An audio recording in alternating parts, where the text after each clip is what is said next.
Hello friends, आज मैं बात करने वाला हूँ नीट 2018 के बारे में। तो सबसे पहले बात तो ये होगी कि जो नीट 2017 में जिनका सिलेक्शन नहीं हुआ है उनके बारे में भी, और उन बच्चों के बारे में भी जो फर्स्ट टाइम दिया था लेकिन काफ़ी दूर रह गए उनके बारे में भी, और उन बच्चों के बारे में भी जो बिल्कुल भी कभी बैठे ही हैं नीट एग्ज़ाम में, उनके बारे में जो 2018 में बैठेंगे। तो सबसे पहले हम बात करते हैं नीट 2018 में बैठने वाले उन बच्चों की जो नीट 2017 में काफ़ी अच्छा परफॉर्मेंस दिखा चुके हैं, जिन्होंने काफ़ी अच्छे मार्क्स लाए थे और वो कुछ मार्क्स के कारण चूक गए सिलेक्शन से, या फिर काफ़ी वो नज़दीक पहुंच गए, उनकी होप हो चुकी थी कि हाँ अब मैं सेलेक्ट हो जाऊंगा, लेकिन शायद वर्ड बीच में आ गया और उनके चक्कर में उसका सिलेक्शन शायद नहीं हो पाया, क्योंकि वो थोड़ा सा शॉर्ट रह गया सिलेक्शन से। जो सिलेक्शन की जो लकीर होती है, जो बॉर्डर लाइन होती है कि हाँ इस मार्क्स के ऊपर वो क्रॉस हो सकता है तो आपका सिलेक्शन हो जाएगा, उससे थोड़ा सा काफ़ी दूर रह गया होगा। तो अब वो बंदा क्या करे जो थोड़ा दूर रह चुका है? वो बंदा ये करे कि आप थोड़ा सा वेट करें, क्योंकि थोड़ा काउंसलिंग वगैरह में थोड़ा ध्यान दें, क्योंकि अगर थोड़ा सा आप नज़दीक हैं तो आपको काउंसलिंग करानी चाहिए, बिल्कुल करानी चाहिए। हाँ, आपको नेक्स्ट ईयर के बारे में सोचना चाहिए, लेकिन पहले आपको काउंसलिंग करानी चाहिए अगर आप बहुत नज़दीक हैं। लेकिन आपको लग रहा होगा कि आपका नहीं होने वाला है, कोई बात नहीं, लेकिन अगर आप होप छोड़ देंगे तो आपका कैसे चलेगा? तो आपको सबसे पहले काउंसलिंग कराइए।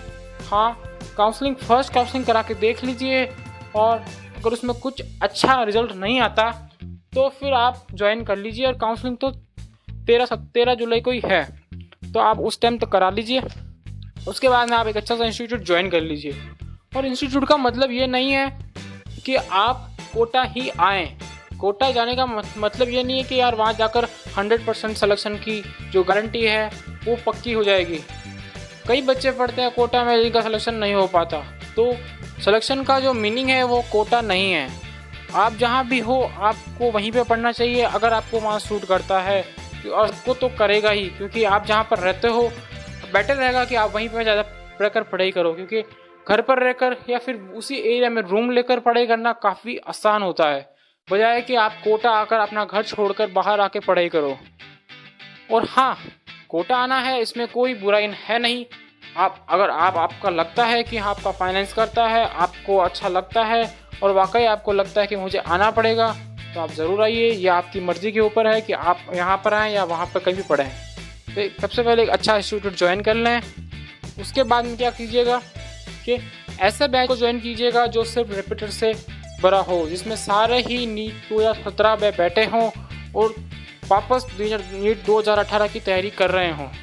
उससे क्या होगा कि फ्रेशर्स वाले बैच में आप नहीं बैठोगे तो टीचर्स का जो ध्यान होगा वो शुरू की जो सारी जो सिलेबस कराने में उसमें नहीं रहेगा। उसका ध्यान रहेगा कि हाँ बच्चों की जो डाउट्स हैं उनको क्लियर करने में रहेगा, और आप किन कारणों से चूक गए हैं उनको पूरा करने में रहेगा। तो ये जो हेल्प होगी वो सबसे बड़ी हेल्प होगी आपको सेलेक्ट कराने में। तो ये जो है टिप है। उसके बाद में बात करते हैं उन बच्चों के लिए जो नीट में बैठे थे लेकिन काफ़ी अच्छा परफॉर्मेंस कर नहीं पाए। तो उन बच्चों के लिए ये होगा कि अब आप आराम से बैठें और अच्छे से इंस्टीट्यूट को ज्वाइन कीजिए, और ऐसे बैच को ज्वाइन कीजिए जो थोड़ा सा फ्रेशर से भरा हो, थोड़ा सा रिपीटर से भरा हो।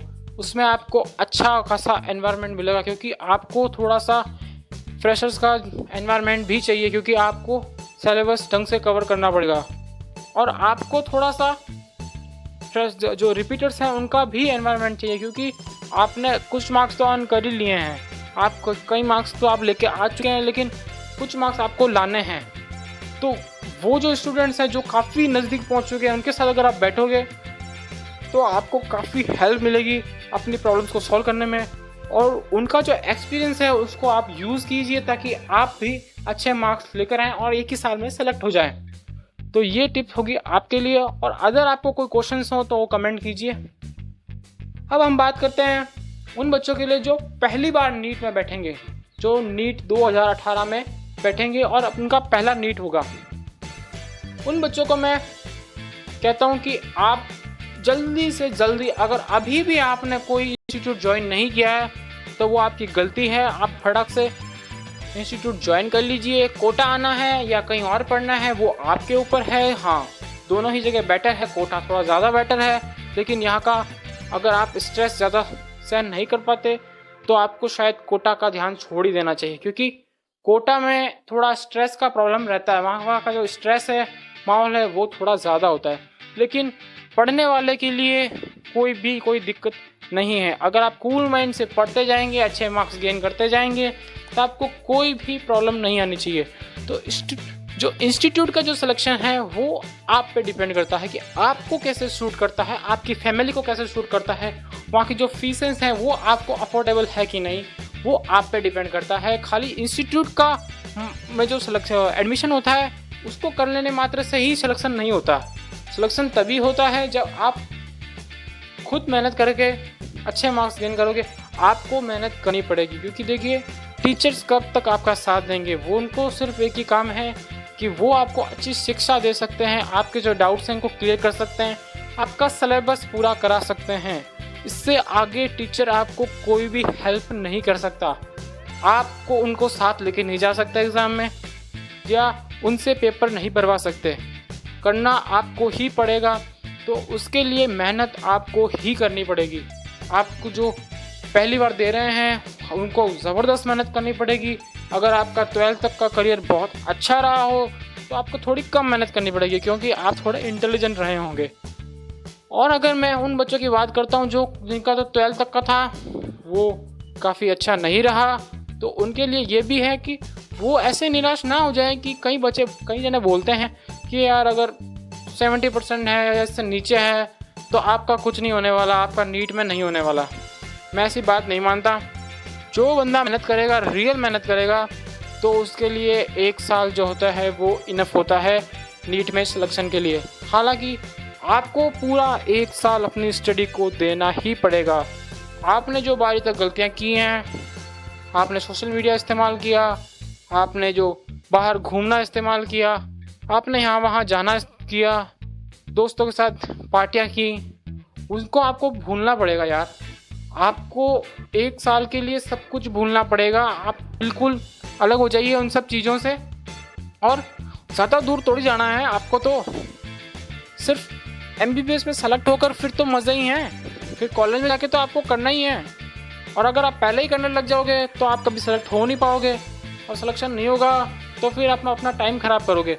और उन बच्चों के लिए मैं एक स्पेशल बोलना चाहता हूँ कि वो बच्चे हैं जो डॉक्टर नहीं बनना चाहते, या फिर किसी के कहने पर या फिर किसी फ्रेंड के एडमिशन लेने पर साथ साथ में एडमिशन ले लेते हैं, उनको कोई मतलब नहीं होता और वो आके बैठ जाते हैं क्लास में। तो प्लीज़ अपना टाइम मत ख़राब कीजिए और दूसरों का भी टाइम ख़राब मत कीजिए ऐसे स्टूडेंट्स, क्योंकि आपको सेलेक्ट होना नहीं है, आप किसी और का टाइम क्यों ख़राब करते हो। और जिन स्टूडेंट को रियली में सेलेक्ट होना है, डॉक्टर बनना है, तो वो अंदर बात होनी चाहिए डॉक्टर बनने वाली। आप हर रोज़ ये बात अपने माइंड में लेकर आओ कि हाँ मैं डॉक्टर बनूंगा, मुझे डॉक्टर बनना है। तो ये बात अगर माइंड में रहेगी तो आप आसानी से डॉक्टर बन सकते हैं। अच्छी मेहनत कीजिए, मन लगाकर मेहनत कीजिए, और इतनी तगड़ी प्रैक्टिस कीजिए कि कोई माई का लाल आपको हरा ना सके। आपको कंपटीशन के लिए पूरी तरह से रेडी रहना पड़ेगा। और जो इंस्टीट्यूट आप ज्वाइन कर लीजिए, उसके बारे में जो स्टडी लेवल प्रॉब्लम्स हैं, क्या टेस्ट सीरीज ज्वाइन करें, कहाँ का स्टडी मटेरियल लें, कुछ और की बुक्स हैं, कुछ और बातें हैं जो आपकी स्टडी के रिलेटेड होती हैं या अदर वे में भी होती है, जो डायरेक्टली नहीं लेकिन इनडायरेक्टली स्टडी के रिलेटेड होती हैं। उनके बारे में आप मुझे कमेंट कर सकते हैं, आप मुझे पूछ सकते हैं। और जो प्रॉब्लम्स होंगी नीट 2018 के लिए, हालांकि मैं एक और वीडियो बनाऊंगा या फिर उससे ज़्यादा बना सकता हूं अगर कोई प्रॉब्लम्स आई तो। आपको वेल विशेस। मैं ये होप करता हूं कि आप सब जो मेरी वीडियो देख रहे हैं, जो 2018 में नीट में बैठेंगे, आप सभी सेलेक्ट हुए, आप सभी को कॉलेजेस मिले और आप बहुत ही अच्छे डॉक्टर बने। Thank you.